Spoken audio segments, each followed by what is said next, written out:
Well, what it reminds me of, I know I'm a huge musical theater fan, and it reminds me of Bye Bye Birdie. Oh, where were you?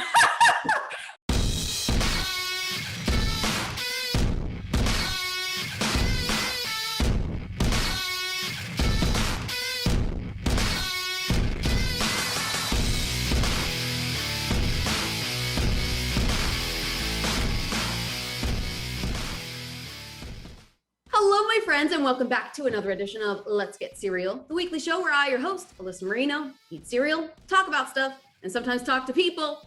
My people today is a very wonderful people.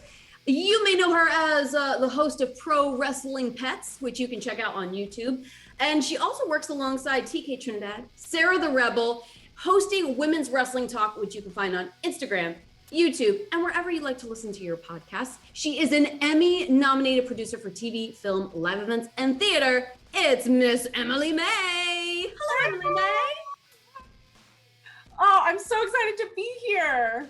I am so excited to have you here. You know, we were talking about Pro Wrestling Pets. I know we're both animal lovers, so we picked a very special cereal to today. We coordinated, and I think we should show our breakfast buddies at home what we've got. So drum roll, please. Okay. Ready? Yes, I'm ready. Leapin' Lemurs. Leapin' Lemurs.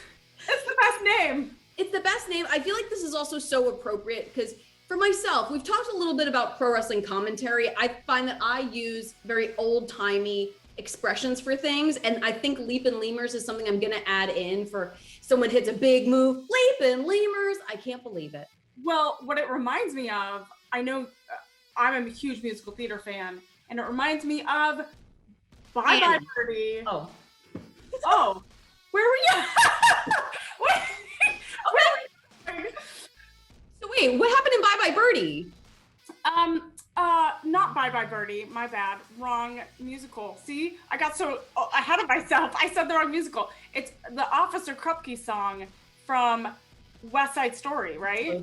From West Side Story, and they say "Leapin' Lizards" because it's an old-timey saying. And I was like, and so all day I was like, "Leapin' Lemurs," like it's.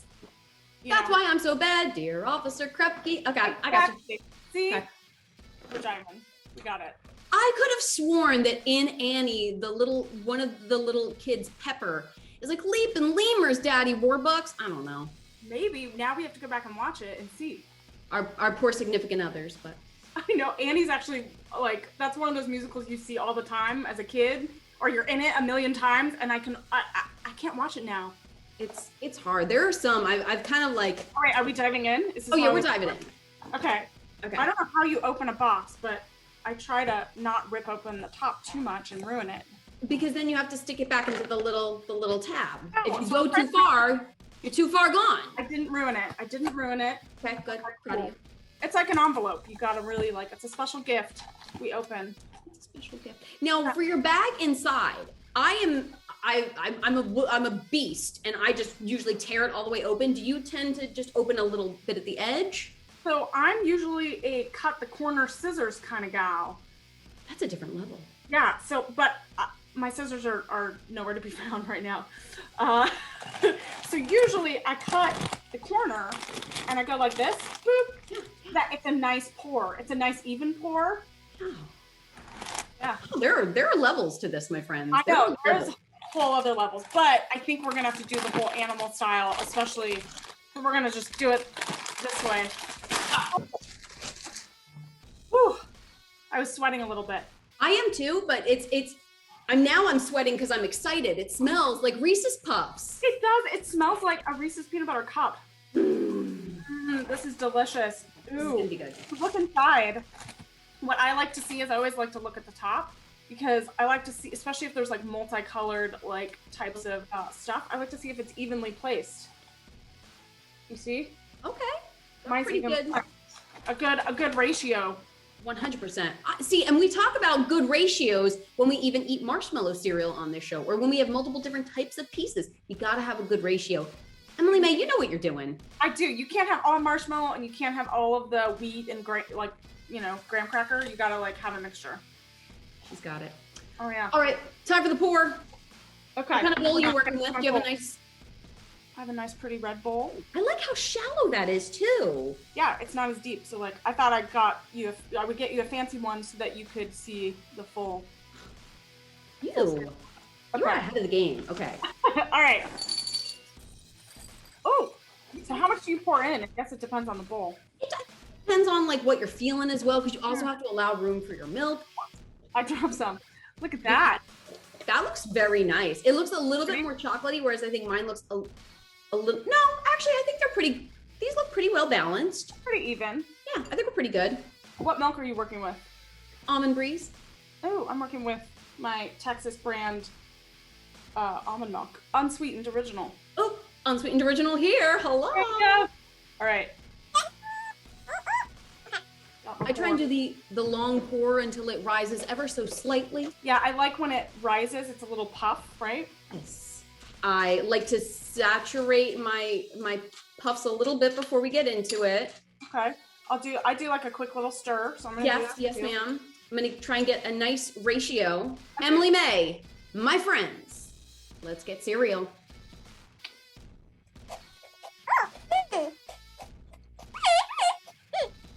That has a crunch. Really solid crunch. They're a little bit harder. They're not quite as porous, I think, as Reese's Puffs are. Mm-hmm. Reese's Puffs, I think, dissolve a little bit easier. These seem to be a little bit al dente. I think I need to saturate in the milk a little bit more. But that also gives me hope that they won't get super soggy super quickly while we're chatting, which is a great thing. It is very crunchy in my head. Yeah, I'm definitely getting an internal crunch situation going on. But I like the balance of chocolate and peanut butter.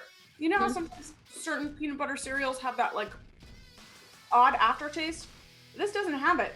Very smooth, and I also I feel like this is maybe a slightly more natural peanut butter and chocolate that we're working with in this, as opposed to the Reese's Puffs, which are probably probably no cereal is really all that good for you, but yeah. I feel like these might be a little bit more on the natural side. Ooh. And did you know that today we're saving lemurs together? We are saving. I saw that. And I like the facts on the back. I know we'll probably get to that. Mm-hmm. But I like how it actually says peanut butter in it. Yeah, there's really not that many ingredients, if you can see. Mm-hmm. This little section here, my breakfast buddies, that's all we have ingredients-wise. That's pretty impressive compared to most cereals. Yes. But yeah, we definitely have a lot of lemur facts on here.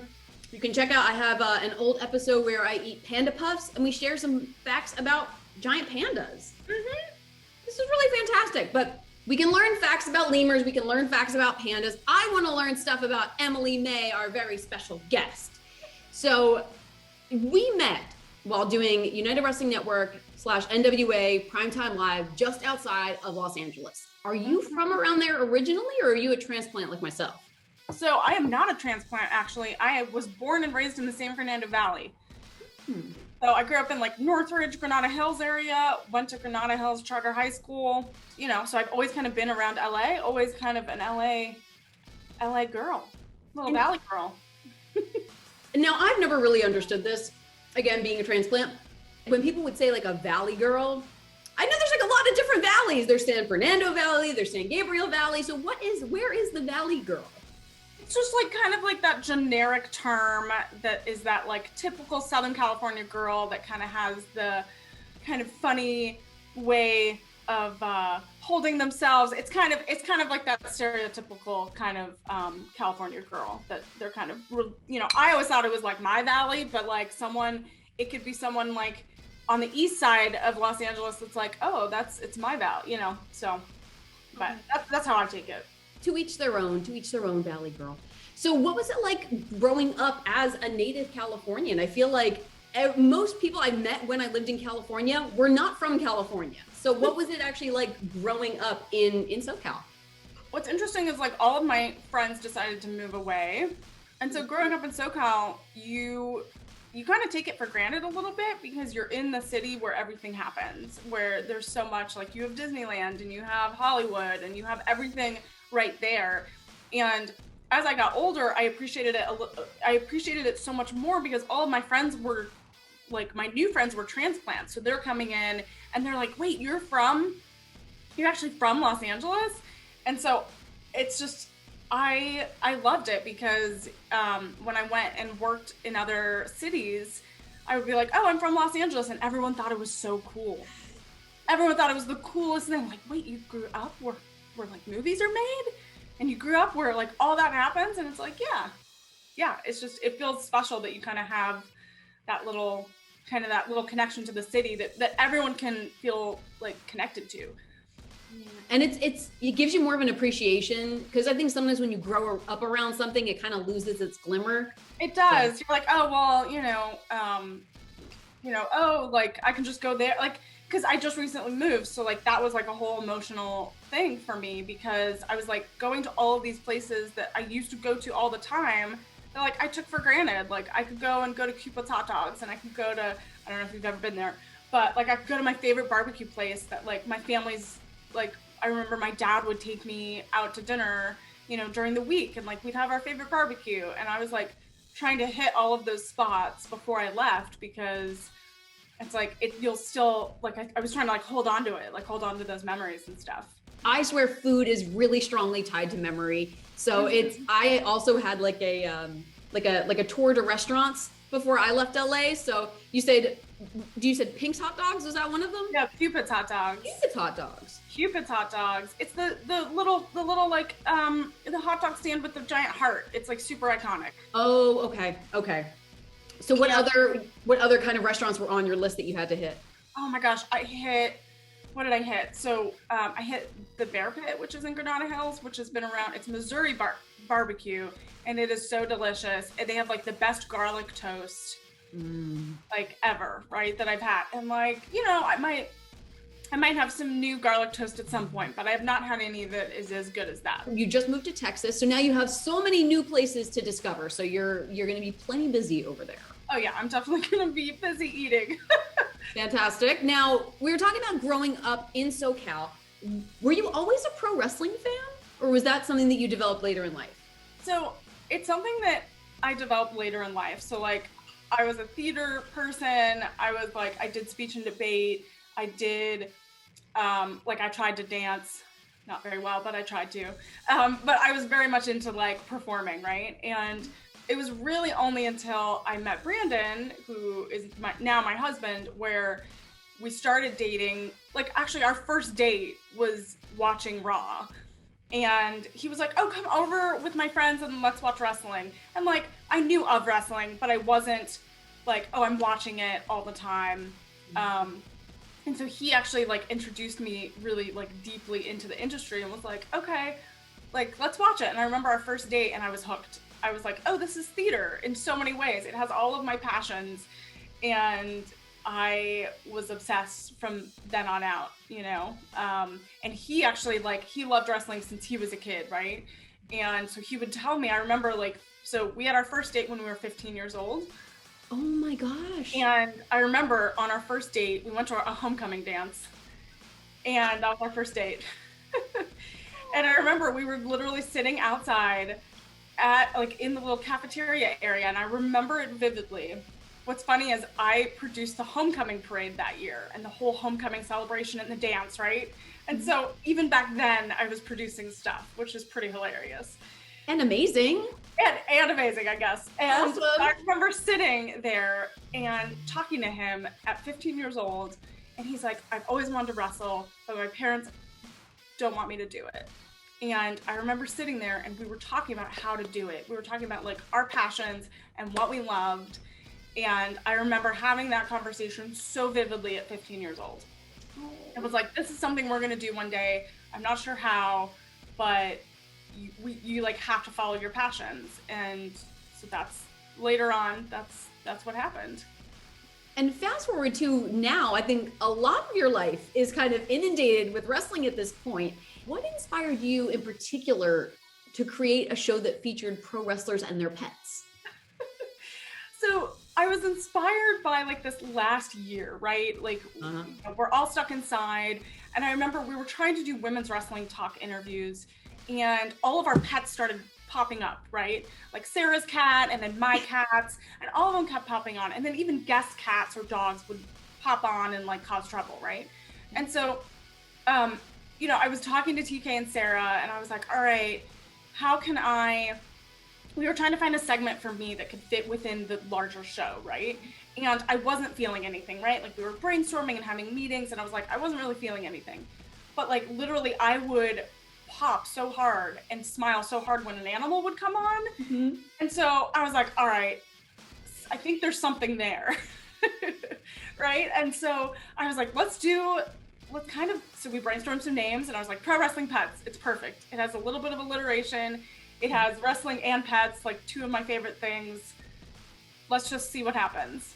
And so I branched out, and so we have kind of like the sub show as part of like the parent women's wrestling talk. And we were gonna just do, invite women on, but then literally everyone reached out to me and was like, no, I want to highlight my dog and I want to highlight my animals. And so I was like, all right, we're opening it to everyone. Yeah. And it has literally brought me so much joy, and I'm hoping it's bringing other people joy because the wrestlers have enjoyed it. And what's nice is you're not just talking, like we barely talk about wrestling. Like I think maybe they bring it up, just through conversation. But what I really care about is like how they're doing and like highlighting their pet. So like their pet is the star of the show, and it's the best thing ever. And like we have some bunnies coming up, we have some dogs, and I want to branch out and do even more because I feel like music and I feel like storytelling and animals are all things that universally connect us. Like around the world, if you have a dog or a cat, you're gonna like immediately connect with someone else that has an animal as well. So that was like part of my like, okay, I just want to connect with people, make people smile, make people feel like they don't need to always talk about wrestling or talk about their lives, but they can just literally share a little part of themselves with everyone. It certainly brought a lot of smiles because you have had some just real show stealers on there that, oh my goodness, they're so precious. I don't even need to do anything. I'm just like, all right, show me the dog. Show me the dog. Show me the cat. Hold it up. Thank you. It up. Right. I was like, that's all you need to do. I don't think it aired yet, but there was one point where I should air a bloopers reel because yes. Before, like, I think there was one I had to cut it out, but because it was in the middle of the interview, but literally my cat knocked over my whole setup. Like literally you see it fall, and then my cat's like, and then I had a bunny attack the camera, and so like all those things happen, and like it's like children and animals, you are super unpredictable. 100%, but they make for some of the best moments. They do. I want to talk a little bit more about women's wrestling talk and all of the moving parts that you have going on. So you, TK, and Sarah have a news element, you have interviews, you have a Superstar of the Week features, you have pro wrestling pets. The show is also relatively new. So how did the project kind of come about for the three of you? So Women's Wrestling Talk is actually like a child of Women's Wrestling Weekly, which you've been on previously, and that was at AfterBuzz TV. And so when the whole world shut down, TK and I were like, okay, how can we still do stuff without being in a studio? And, we realized everyone else was doing everything digitally anyway. So we're like, let's branch out with kind of the similar format, but a different name and a rebranding and then a new host. So we added Sarah.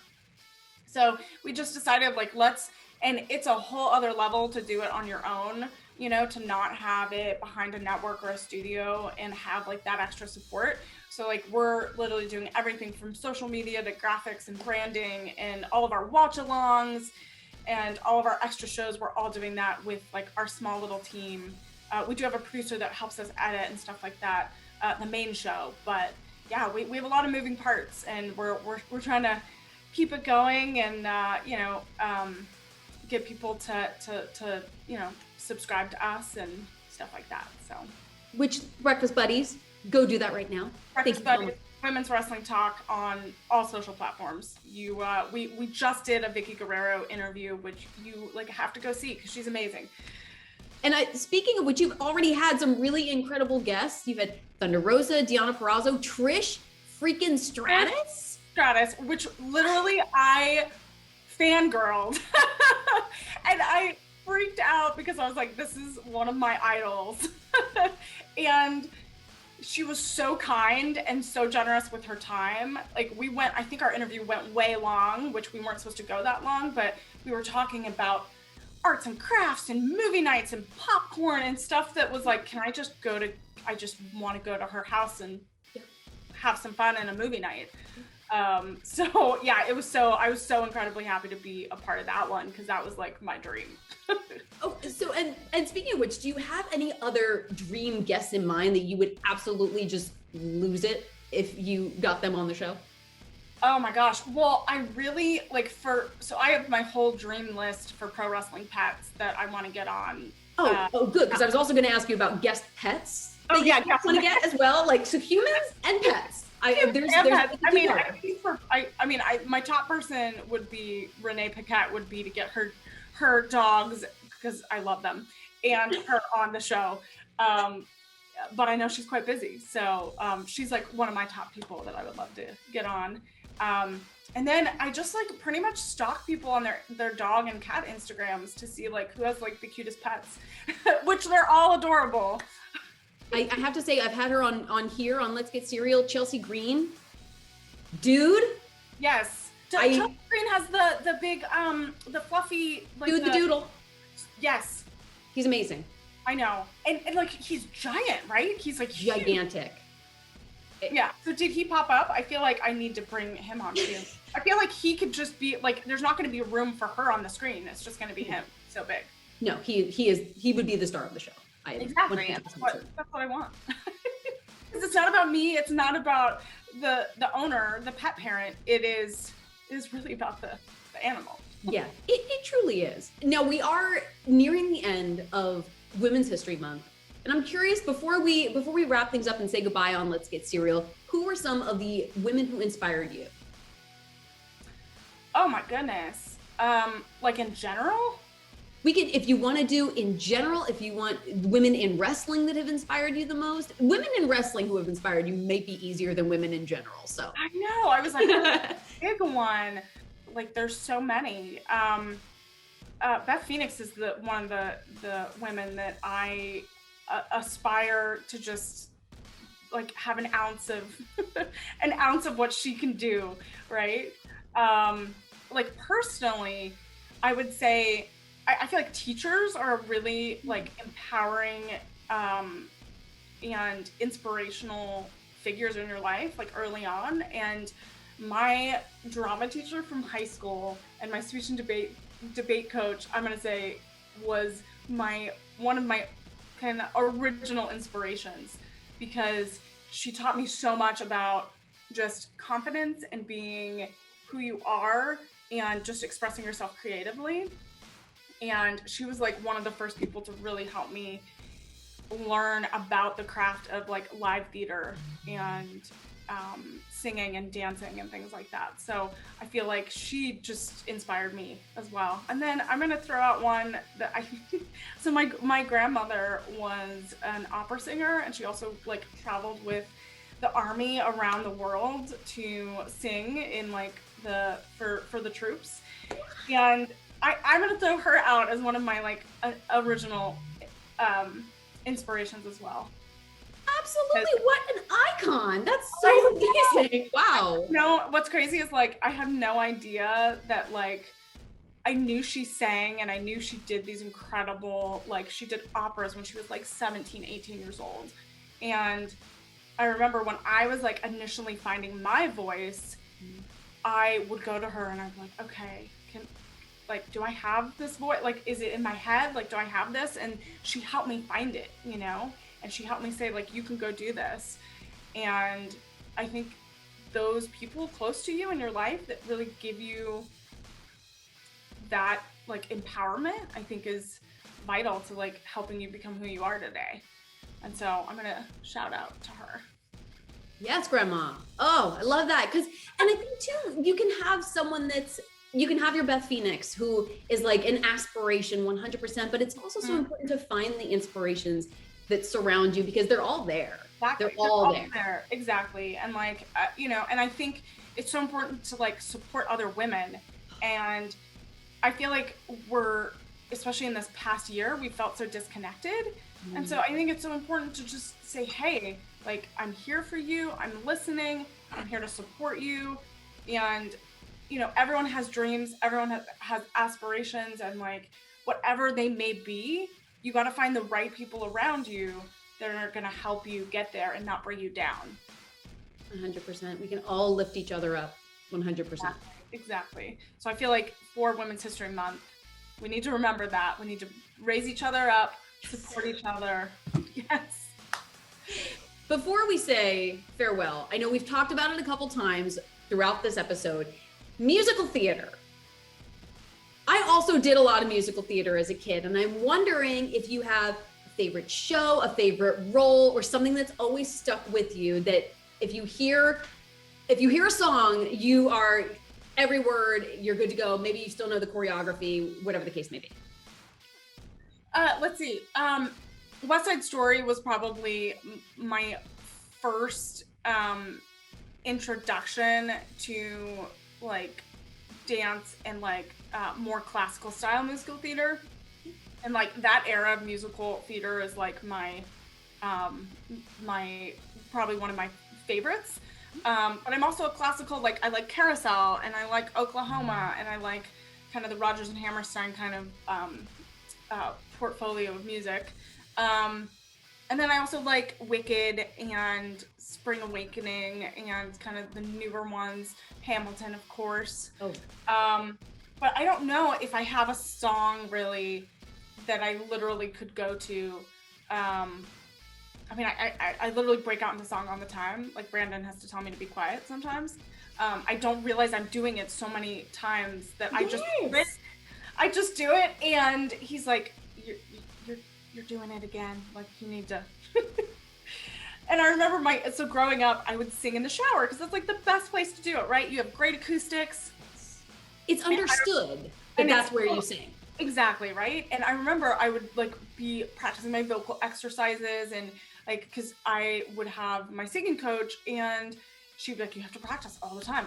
And if you weren't prepared when you went in with her, like you'd be in trouble, right? And I remember I would have to like go through that all the time, and then I would like break out into song. And I remember my older sister would open the door and would be like, shut up!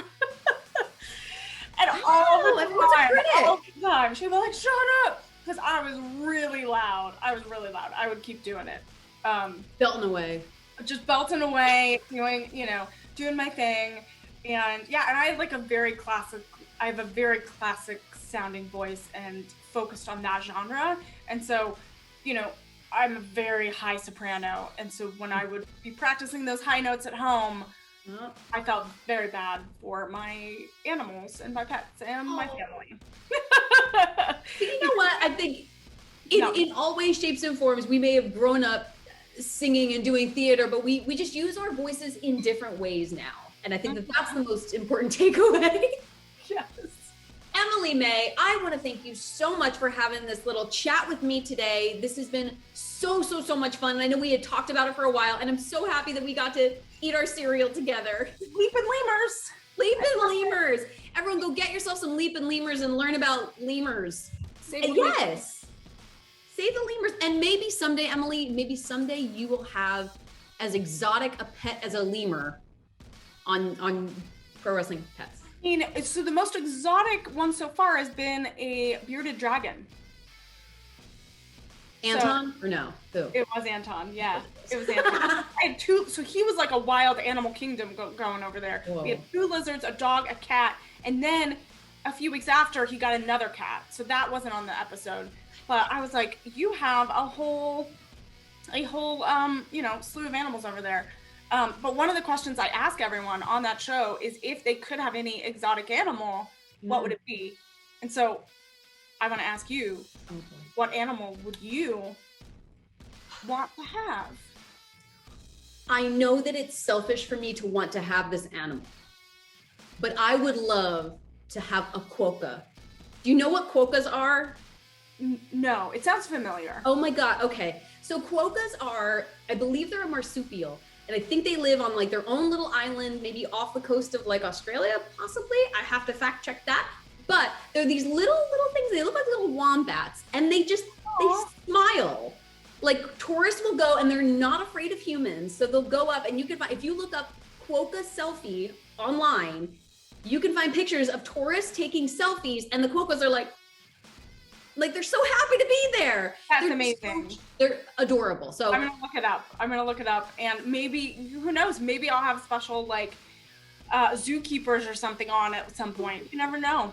Are you gonna be like Kristen Bell and freak out like the sloths? That is just what I was gonna say. You know the story about Kristen Bell with the sloths. That would be me. Someone would bring a quokka out, and I would start bawling my eyes out. That's what would happen, because I know, like, I wouldn't want to have one as a pet, because it's not fair to them, because they should be together hanging out on their island. I'll go visit them. Yeah, exactly. Like, I would cry if I could like pet a tiger or a lion. I think I would. Any big kitties. I'm like, I love big kitties. You are such a proud cat mom. I am such a proud cat mom. I don't have my mug with me, but I have my official Pro Wrestling Pets cat mom mug that I use all the time when we record. All of my breakfast buddies, make sure that you're checking out Women's Wrestling Talk as well as Pro Wrestling Pets. Emily May, it has been an absolute pleasure to have you on. And my friends, until next time, continue to do your best to be your best. And we will see you later.